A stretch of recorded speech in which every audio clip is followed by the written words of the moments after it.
I can't believe I have all this food to eat. How wonderful. I've got tacos, I have nachos, I have taco salad.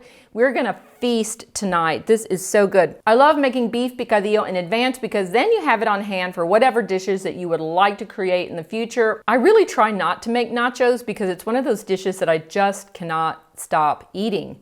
I love the crunchy chips. I love the jalapenos, the beefy picadillo with the garlic, spice, and tomatoes. I love all of it. It is so incredibly delicious. You know, I guess I should make my favorite foods more often, but then I'd probably have to get a wider lens.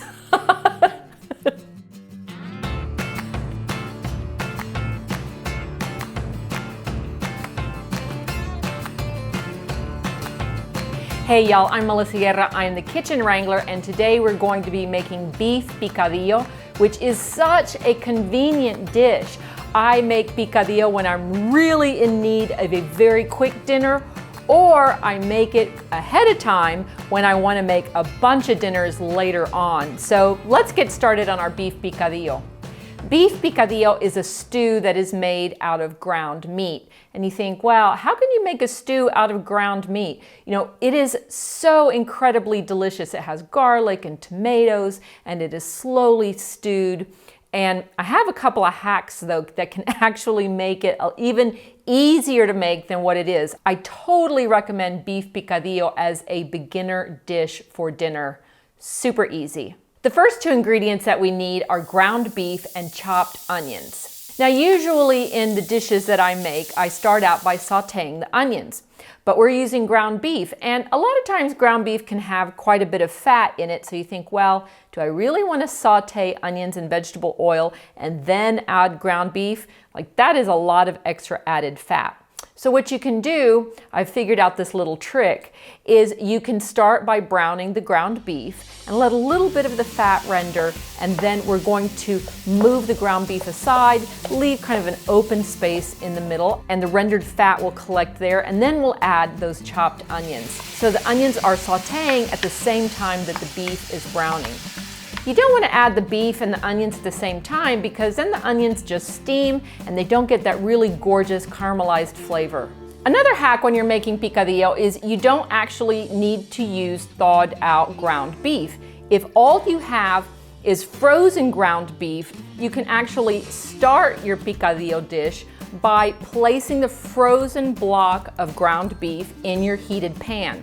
Now the beef is going to start to brown and thaw at the same time, and that's just fine.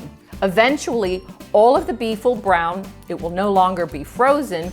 You add your onions, you brown those, and then you just proceed with the recipe. Once the onions have browned and the beef is browned, now you can mix it up and let it continue to cook. Meanwhile, let's make a tomato broth that we're going to use for stewing our picadillo. Remove the seeds from some tomatoes and cut them into quarters. Add the quartered tomatoes into the container of a blender, add a clove of garlic, some water, and puree. Once the tomato broth is ready, add cubed potatoes, cubed carrots, and some frozen peas to your ground beef. Now, don't worry if the peas are still frozen. Obviously, they're gonna thaw and cook while we are simmering the picadillo. Add your tomato broth and bring your pan to a simmer. Pop on the lid, and that is it. I like to keep the lid a little off to the side so that the sauce in the picadillo reduces as it simmers, but all you need is 20 minutes and your picadillo is ready. A really big hack when you are making picadillo is to make it in advance, and I have two reasons why. One, the flavors are so much better the second day, and two, if you're concerned about the level of fat in your picadillo, you can easily remove it once the picadillo has chilled down. You've put it in the fridge, you can bring it out the next night and remove the fat very, very easily.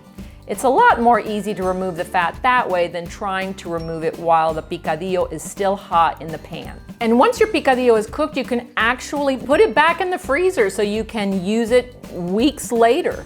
Beef picadillo in your freezer is always a delightful discovery because you can make it into so many different dishes. Now that our picadillo is ready, well, how do you serve it? I like to serve it with tortillas and frijoles, beans, here at the ranch. However, there's other recipes that you might want to consider if you're looking for ways to use up your leftover picadillo. Check out my recipe for chiles rellenos where I use picadillo as a filling for these gorgeous filled peppers. One of the main ways of using up your picadillo is to make tacos. I made some homemade taco shells. We're gonna fill them with some of the picadillo, and we're gonna top them with tomatoes, with onions, with some cilantro, some queso fresco, and a little bit of salsa, and your tacos are ready. How easy was that? Next, we can make some cheesy, beefy nachos, and oh yeah, I made queso. Oh, it's so good. It's so easy to make, and it is a South Texas standard. I made some homemade chips, and I drizzled that gorgeous queso on top, which is a little bit spicy and just so savory good. I'm gonna add some warm picadillo. I'm gonna top it with some onions, with some sweet red peppers, and then some spicy jalapenos. I'm gonna add some guacamole because I have to. I mean, come on, it's so good. And we're gonna finish them off with a little bit of queso fresco. That is an incredible supper anytime. It's great for appetizers, and it's so great to have the picadillo ready in the refrigerator, ready to make into nachos. And last but certainly not least, we're gonna make a taco salad. This is one of my absolute favorites, and I love using leftover picadillo for taco salad. It is so delicious.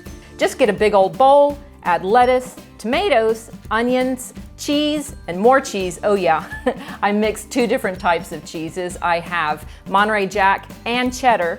We're gonna add more lettuce, and now we're going to add some of that warm, beautiful picadillo. Ooh, that is so gorgeous looking. We're gonna add a little bit of guacamole and more Monterey Jack, a little more cheddar, more tomatoes, and we're gonna add a beautiful jalapeno peppercorn ranch dressing, which you can find on my blog. Again, another super easy recipe that is great to have on hand for last-minute suppers. I'm gonna top the salad with a few tortilla strips that I made, just like I made my chips. You can make them homemade, easy enough. And we're gonna garnish with some fresh cilantro. This is enough for 2 people, but I will probably eat it by myself. I love taco salad. So good. Well, you know, anytime you're looking for easy recipes from South Texas, you know where to come. I'm always here. Please subscribe to my YouTube channel, and you know you can always send your requests to help@kitchenwrangler.com, or you could message me through Facebook, through Instagram, through Pinterest, or here on YouTube. You know I'm always here waiting to hear from you. I'm Melissa Guerra. I am the Kitchen Wrangler, and I'm looking forward to seeing you here again at the ranch soon. Bye now.